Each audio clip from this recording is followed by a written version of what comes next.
Que viene Semana Santa y se han tomado una serie de medidas ya anunciadas desde el gobierno justamente esta semana para evitar ¿qué?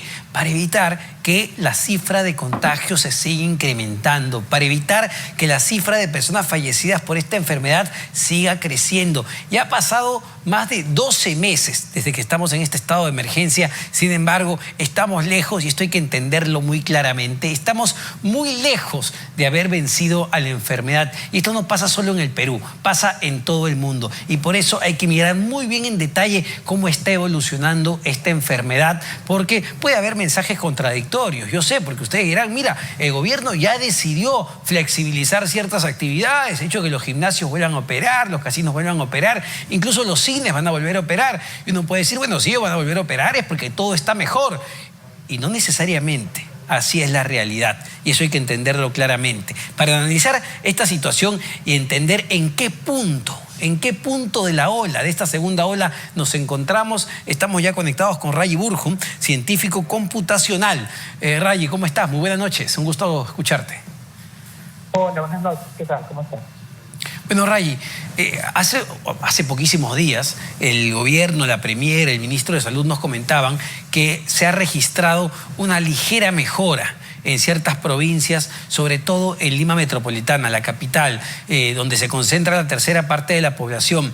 Pero acabamos de ver algunos datos y vemos que nuevamente la cifra de fallecidos comienza a crecer. ¿Dónde nos encontramos exactamente? Claro, a ver, digamos, todo depende de la perspectiva, ¿no? Si miramos los números del 17 de marzo, estamos en 1.006.3 muertes diarias, que obviamente es un número mayor a lo que pasaría en el 2000, de lo que ha pasado en el 2019, que va alrededor de 319 muertes diarias. Entonces, obviamente estamos con muchas muertes diarias, pero aún así, a pesar que ha habido una reducción del pico que hemos tenido este año, ¿no? Para dar una referencia, el pico de este año ha sido alrededor del 25, 24 de febrero, con 1.039 muertes diarias. Hay una reducción desde esa fecha, obviamente, ¿no? Pero aún así, si comparamos con los picos que hemos tenido el año pasado, ¿no? Que eran alrededor del 12 de agosto, que era uno de los picos, y el otro pico un poco menor, el 16 de junio, todavía estamos en un número que es mayor a esos picos del año pasado, ¿no? Entonces, ¿hay reducción? Sí, obviamente hay reducción desde el 21 de febrero, que eran 1.073.4 muertes diarias. Hay reducción desde esa fecha, pero todavía estamos en un punto que es mayor al pico más alto que tuvimos el año pasado, ¿no? Es decir, Rayi, para graficarlo de alguna manera, es verdad que hace un par de semanas estábamos muchísimo peor que ahora, pero no es que ahora estemos muchísimo mejor que en la primera ola. Exactamente. Hemos ido de un pico que teníamos como el 17 de febrero de 1.095.7 muertes diarias, y ahora estamos en 1.006, ¿no? Entonces, obviamente ahí hay una reducción, pero ese número de 1.006 todavía representa un número más alto que el pico más alto del año pasado. Ahora, pero estamos, digamos, guiándonos en la toma de decisiones de política pública, estamos guiándonos de los datos en este momento, de los datos no solo de fallecidos, sino, por ejemplo, de capacidad que tenemos, de capacidad hospitalaria, llámese camas en los hospitales, camas UCI, las políticas, las decisiones de políticas públicas, ¿se están basando en esos datos en este momento? Bueno, a ver, si es que hablamos de camas UCI específicamente, todavía estamos sobrepasados, ¿no? Creo que eso no es sorpresa para nadie. Actualmente en Lima Metropolitana está en el 99.1% de uso de camas UCI, entonces 99% es prácticamente 100%, ¿no? No vamos bien por ahí. En las tendencias en general, digamos, los números que te estaba dando antes eran muertes diarias, ¿no? Se repite sin ADES y defunciones, que me dice cómo han estado las cosas hace 1 o 2 semanas atrás, porque primero la gente se infecta y luego la gente, lamentablemente, porcentaje de la gente fallece, ¿no? Entonces, si miramos los casos positivos en general, que en teoría deberían de darnos una perspectiva de lo que está pasando actualmente, en Lima Metropolitana, para darte un ejemplo, ¿no? el 21 de, la semana del 21 de febrero, que es el 21 al 27 de febrero, sí ha habido una reducción en comparación a la semana anterior, ¿no? Pero actualmente lo que está sucediendo es que también estamos registrando un poquito más de casos positivos en general.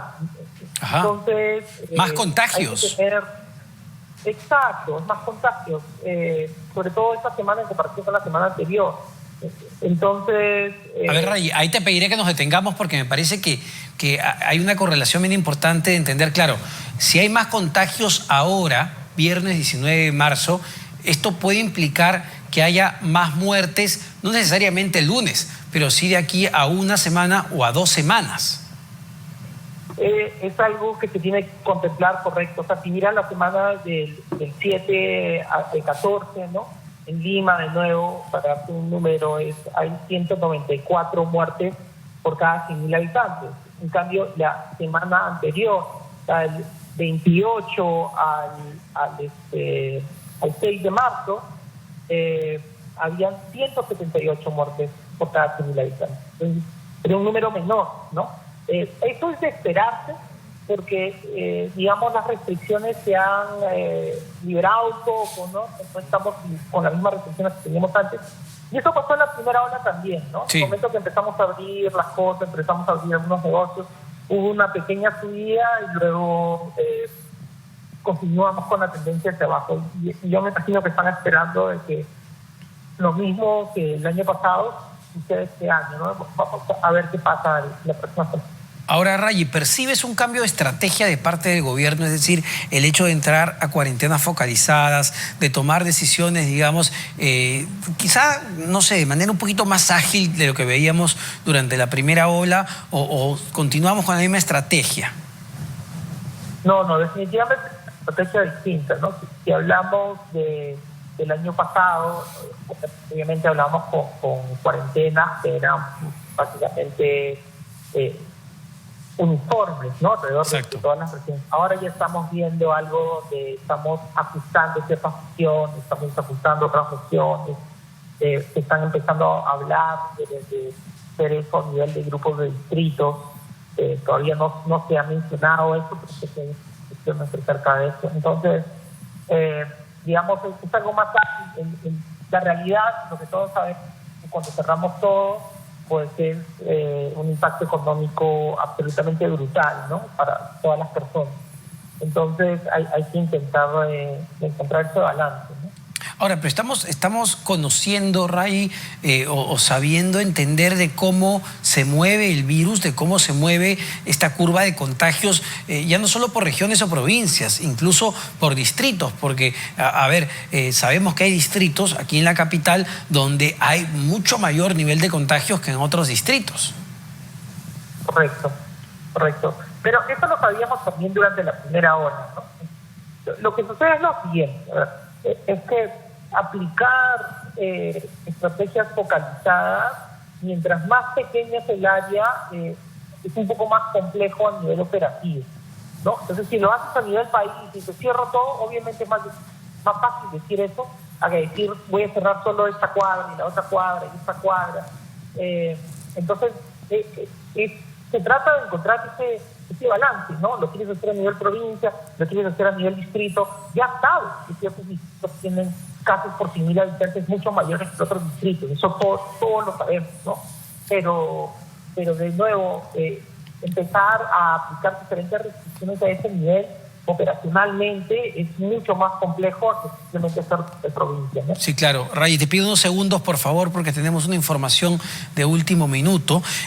Acaban de internar, ojo con esto, acaban de internar al expresidente Alberto Fujimori en la clínica Centenario, la clínica donde él habitualmente asiste. ¿Por qué? Por tener baja saturación de oxígeno. Repito, acaban de internar al expresidente Alberto Fujimori por tener baja saturación de oxígeno en la clínica Centenario. Y lo que nos informan es que le harán descarte contra la COVID-19. Esto es importantísimo. Sabemos que cuando hay baja saturación de oxígeno, las personas de manera inmediata, y así lo recomiendan todos los epidemiólogos y todos los doctores, ante la baja saturación de oxígeno, la persona tiene que ir de inmediato a un hospital o a una clínica. En este caso, el expresidente Alberto Fujimori, recluido en el penal Barbadillos, está yendo a la clínica Centenario para que le hagan el descarte de la COVID-19. Es la información que nos brindan fuentes de RPP Noticias. Entonces, vamos a estar muy atentos.